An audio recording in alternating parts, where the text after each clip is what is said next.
Um dos requisitos para que se alcance um resultado, sendo este uma recompensa pela produção de um bem ou serviço, é o esforço anteriormente realizado. Indivíduos que almejam alcançar determinados fins utilizam meios que julgam mais adequados para atingir esses determinados fins. Os fins e os meios não são parâmetros ou dados, mas sim resultados do que podemos chamar de atividade empresarial, que consistirá na criação, descoberta ou tomar como ciência quais os meios e os fins melhor servem ao indivíduo. O tempo é o que separa o agente do seu fim, representado por uma série sucessiva de etapas inerente ao processo da ação. É intuitivo deduzir que, quanto maiores são as etapas do cerne da ação, ou seja, maior o tempo que se espera para atingir um determinado fim, no ponto de vista subjetivo, assim como quanto maior o grau de incerteza, o fim que se deseja alcançar terá um valor muito maior. Caso isso fosse falso, todas as ações dos indivíduos almejariam um resultado imediato e certeiro.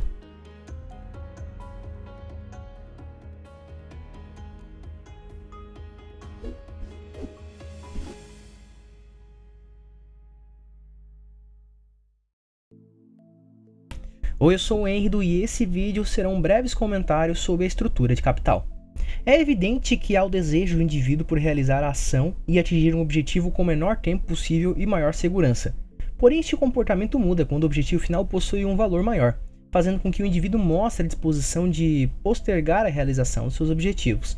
Ao lado disso, o indivíduo que deseja alcançar mais de um objetivo com igual valor, ele optará pelo qual necessitará realizar menos esforço, realizando então um maior lucro. A esta troca de comportamento denominaremos preferência temporal. É necessário que os bens futuros venham com uma recompensa quando comparados aos bens presentes. Caso contrário, o indivíduo optará pelo bem atual, se lhe for maior valorado. Isso ocorre pois o tempo gasto entre os dois objetivos não serão os mesmos. O tempo onde o objetivo está mais distante, ele é maior. Portanto, o custo para alcançá-lo também é maior. Portanto, o lucro de se alcançar esse resultado, ele será menor do que o lucro primeiro.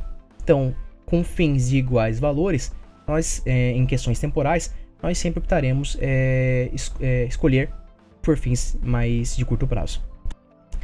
Cada etapa intermediária de cada processo pertencente à ação é denominada bem de capital.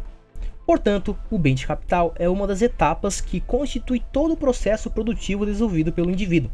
Logo, por exemplo, ao produzir um automóvel, o chassi é um bem intermediário onde o bem que já agrega um determinado valor e que ainda não está apto para o consumo final, mas que será utilizado na produção de um bem, que é o automóvel, de primeira ordem. A produção industrial também possui etapas. Bom, já temos uma leve introdução sobre o que é a estrutura de capital. Simplificando, a produção, no sentido de estrutura de capital, é a sequência de etapas de um bem desde sua forma bruta, recém-descoberto sem haver mistura de trabalho nela, até o mesmo se tornar um bem de primeira ordem, destinado para o consumo final. Deve-se ter em mente que a terra e trabalho são os meios originais de produção. Fatores de produção sem alguma qualificação, trata-se do capital, o que significará considerar todos os fatores pela qual se deriva a entrada em formas de receita, rendas e juros. Todo bem usado para produzir um bem de consumo, até mesmo os meios originais de produção, será denominado como bem de produção. Então, logo, o bem de produção que se encontra entre o meio original de produção e o bem de consumo irá se denominar produtos intermediários. Há ao menos 3 teorias que buscam responder o que causa a imediata variação da estrutura de capital. A primeira das teorias tem o ponto de vista onde as causas das principais variações de produção industrial estão nas mudanças das vontades dos indivíduos em aumentar esforços. A segunda teoria explica as variações de produção pela simples mudança dos fatores de produção. Na terceira teoria, assume-se o equilíbrio e isso tem uma determinada vantagem, mas, partindo disso, deve-se prestar mais atenção para as causas das mudanças. Aqui se refere às mudanças no método de utilizar os recursos existentes na produção industrial, onde a importância deste pode vir a ser subestimado. A produção industrial como um todo também aumenta ou reduz, em grande parte por conta das mudanças no modo de uso dos recursos atuais existentes. Porém, as mudanças na produção não se dão pelo progresso do conhecimento técnico, mas sim pela organização na produção para que os recursos disponíveis sejam destinados à satisfação das necessidades futuras. Portanto, nessa forma de organização da produção, alongando o processo de produção, seremos capazes de obter maior quantidade dos bens de consumo dada a quantidade de meios de produção originais. É necessário salientar que devemos aumentar a produção de bens de consumo dada a quantidade dos meios originais de produção, considerando que tenhamos uma vontade de esperar o suficiente pelo produto. O que deve ter nossa atenção é que qualquer mudança no método de produção de qualquer duração para um método que dure mais ou menos implica em uma mudança nas severas organizações da produção ou no campo da precisão e estrutura da produção. Como podemos ver no triângulo Heikiano que está na imagem, os valores dos meios originais de produção são expressos pela projeção horizontal da hipotenusa, onde a linha vertical representa o tempo, dividindo em etapas, e a inclinação da linha, no decorrer do tempo, significa os meios originais de produção total, que se mostram se expandir continuamente. A área total do triângulo nos mostra as etapas onde muitos dos meios originais de produção passaram, tal como os bens intermediários antes de se tornar um bem de primeira ordem, o bem de consumo. A cada etapa que se conclui, o bem, antes de se tornar um bem de consumo, torna-se mais valorado. Logo, a linha vertical também indica o valor e determinará o link da valorização entre as etapas. O alongamento e o valor dos bens a cada passagem de etapa é resultado da preferência temporal.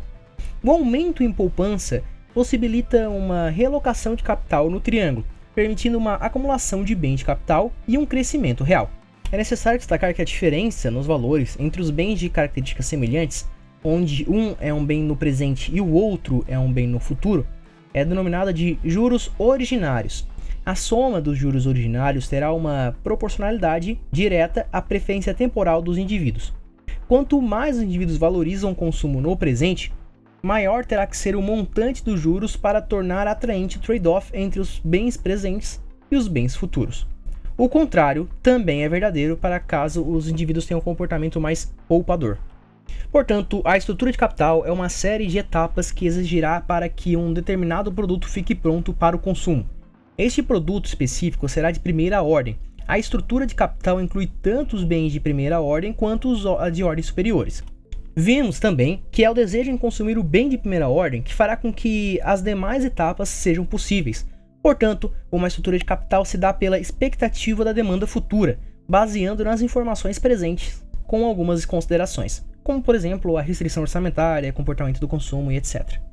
Como dirá Mises, os preços dos bens de ordens mais elevadas são, em última análise, determinados pelos preços dos bens de ordem mais baixa, da primeira ordem, ou seja, dos bens de consumo. Consequentemente, dependem basicamente da valoração subjetiva de todos os membros da sociedade e mercado. Entretanto, é importante assinalar que estamos diante de uma conexão de preços e não de uma conexão de valorações. Os preços dos fatores complementares de produção são condicionados pelos preços dos bens de consumo. Bom, por hoje é só, um grande abraço e até mais!